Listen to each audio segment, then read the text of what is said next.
We are ready for speaker number 3.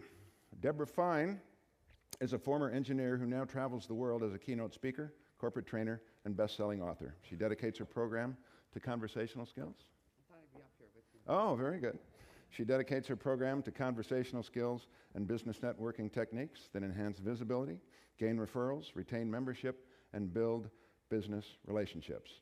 Her best-selling first book, The Fine Art of Small Talk, and I just have to tell you, I love that title, Debra Fine, The Fine Art of Small Talk, was met with excellent reviews in the Library Journal, Chicago Tribune, and USA Today, and the newly released The Fine Art of the Big Talk, How to Win Clients, Deliver Great Presentations, and Solve Conflicts at Work, is the second in the Fine Art series.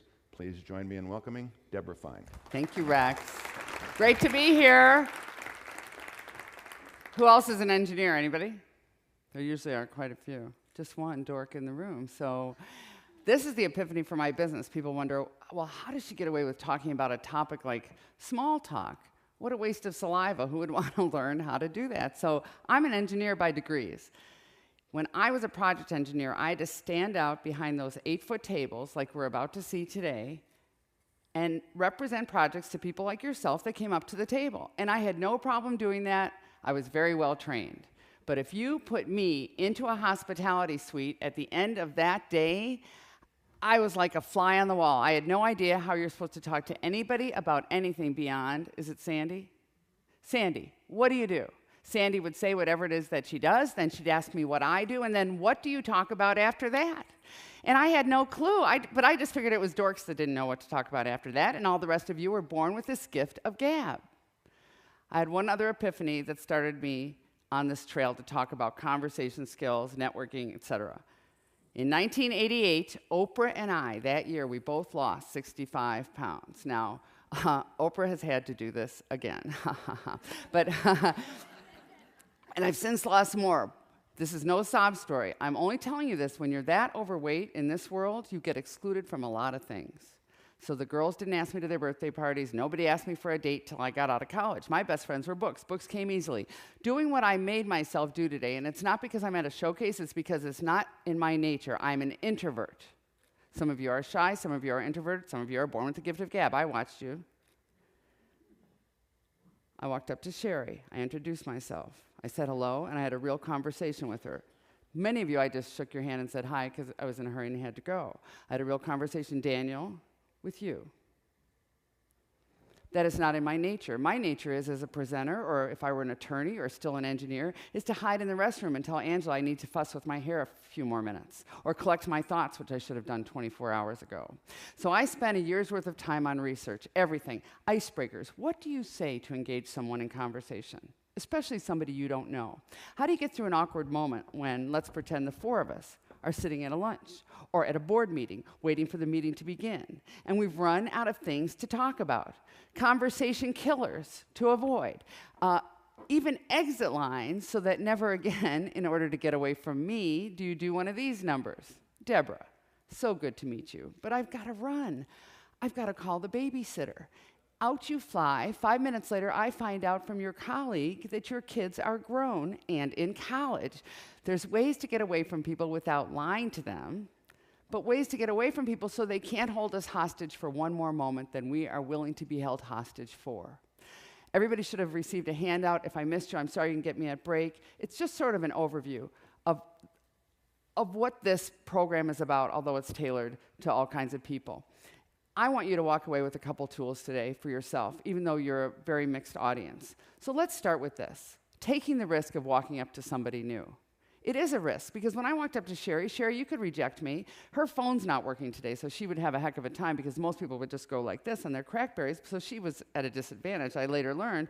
But nonetheless, anybody can reject you, right? Which is why most of us don't walk up to new people, even though we're at a membership organization, even though we're at an industry conference, even though we're leaders and we have stakeholders who work for us, but we hide in our silos during lunch rather than walking around and gaining rapport with people.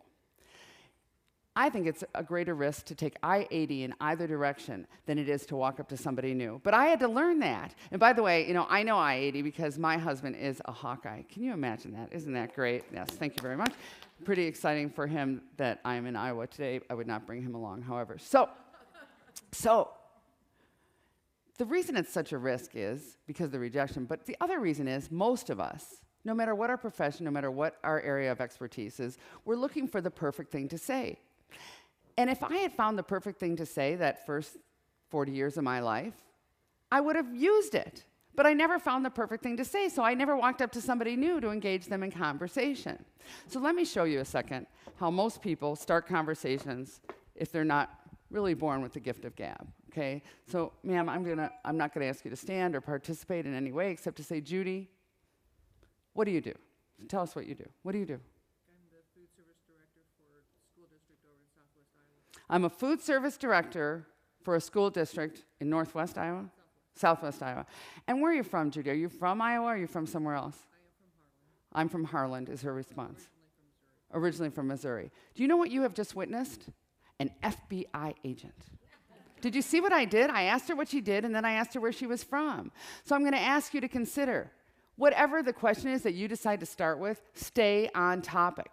And consider this, dig in deeper, because in North America, most questions become rhetorical. For instance, let's pretend we're friends. Barb, thank you. And I say, how are you? Do you think I mean that? You're right, I don't. So, I don't. When I walk in the house tonight, what's my husband going to say to me when I enter? What's for dinner? It's exactly right, Judy. How do you know him? Did you hang out with him? Oh, that's what yours says. You met him yesterday. How was your day? It's typical, right? How was your day? You think he means that? I'm from Colorado. If there's a Rockies game on tonight, he doesn't mean it. How was your day means hello. That's all it means. And it's fine because that's what it means in North America.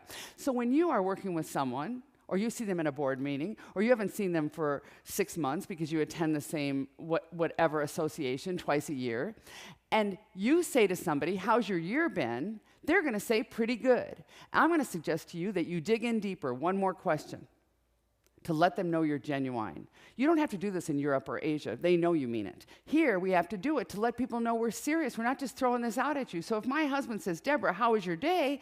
I'll say, great. If he says, tell me about your program today, or how were your flights today, or what'd you have on your plate today? Now do I know my husband really wants to talk to me? I believe he does. There's some examples on your handout of that.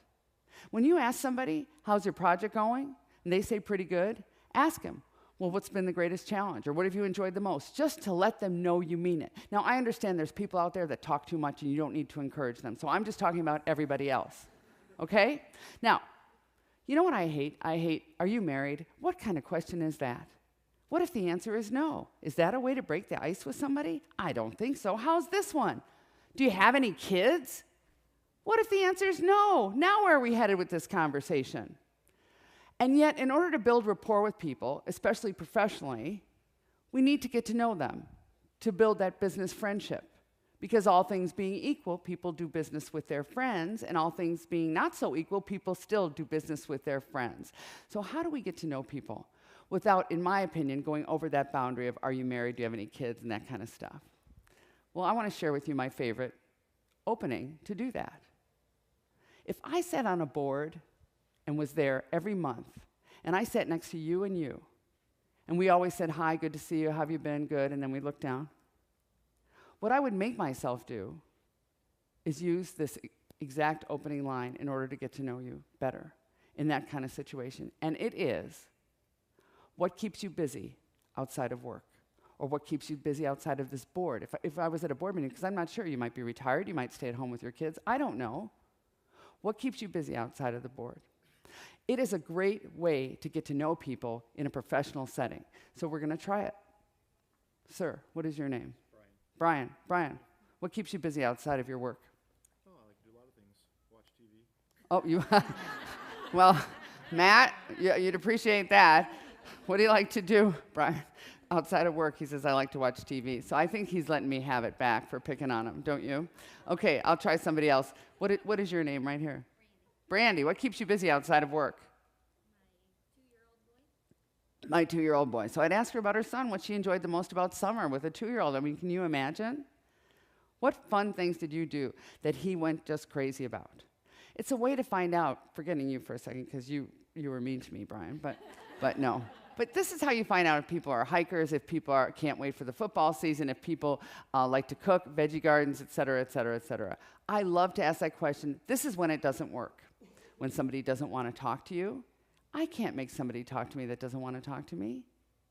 And the only other time it doesn't work is when somebody is caught unprepared. You say, what keeps you busy outside of work? And they go, I work all the time.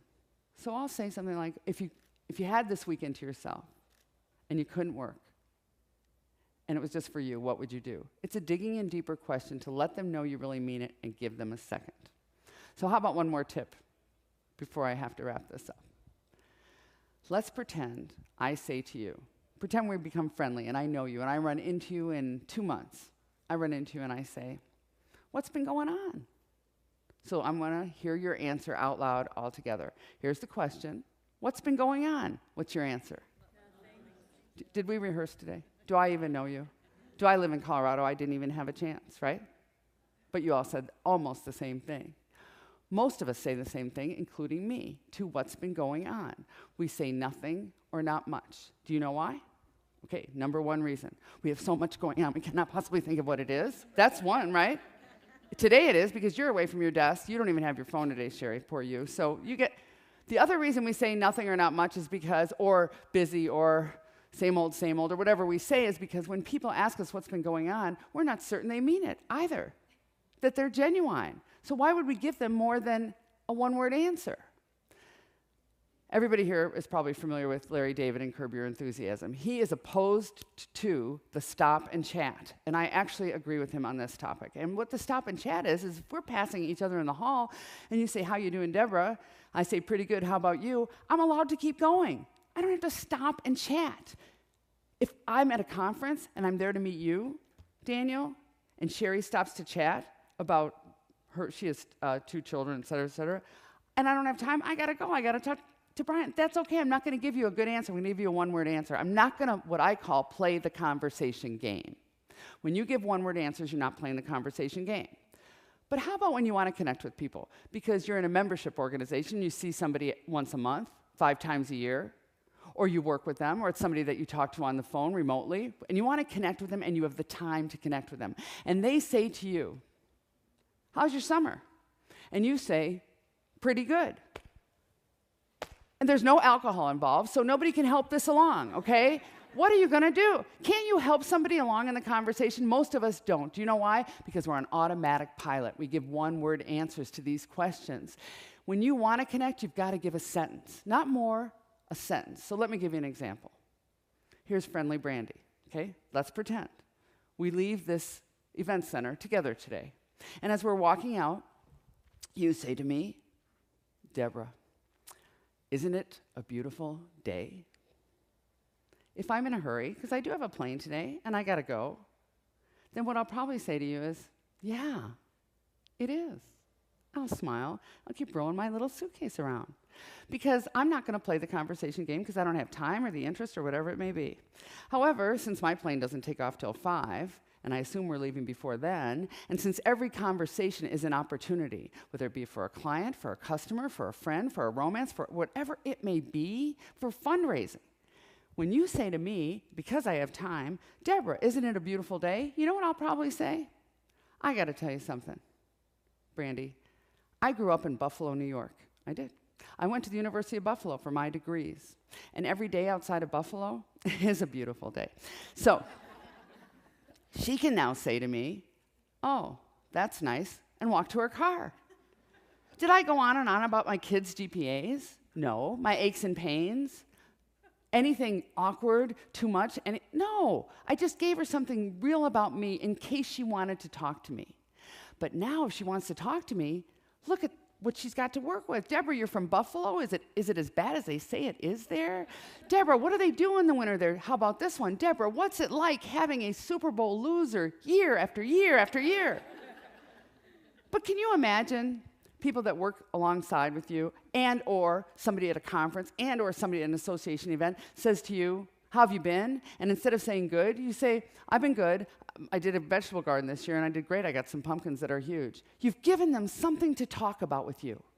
Now, you have to decide if you're willing to reveal something that personal or not. Maybe when somebody says, how's it going? You might say, I've been handed a new project at work. It's a whole new ballgame for me. I'm not certain, blah, blah. Whatever you want to reveal.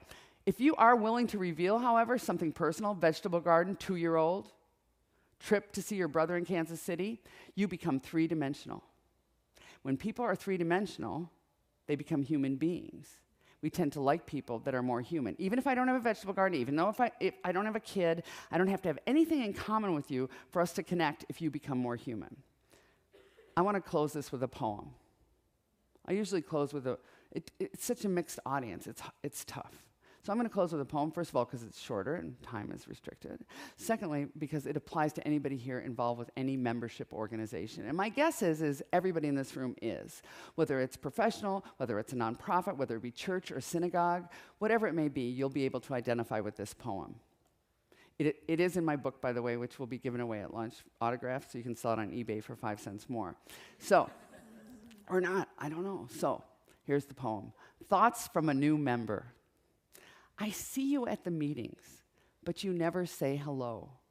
You're busy all the time you're there with those you really know.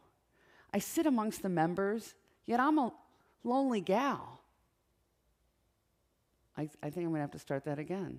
I froze. Thoughts from a new member. I see you at the meetings, but you never say hello. You're busy all the time you're there with those you really know.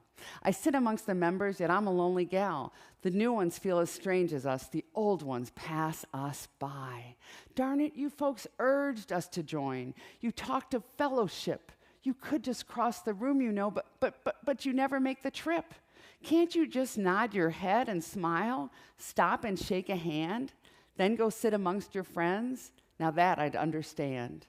I'll be at your next meeting, and I hope that you will spend the time to introduce yourself. I join to be your friend. It's up to each and every one of us, I think, to take the risk to walk up to new people, build relationships, and number 2, assume the burden of other people's comfort in these kinds of interactions. And what that means is to walk in prepared with things to talk about. The worst time to think of something to talk about is when there's nothing to talk about. When you forgot somebody's name, to ask to be prompted so you can properly introduce. To sit at a table of 8 and not hope the Brandys of the world will be doing all the talking, but that you will assume the burden of making everyone feel comfortable around you. And that's the goal of my programs. Thank you for your attention today. If you want a handout, let me know. Thank you. Thanks, Rex. Thank you, sir. Thank you, Debra.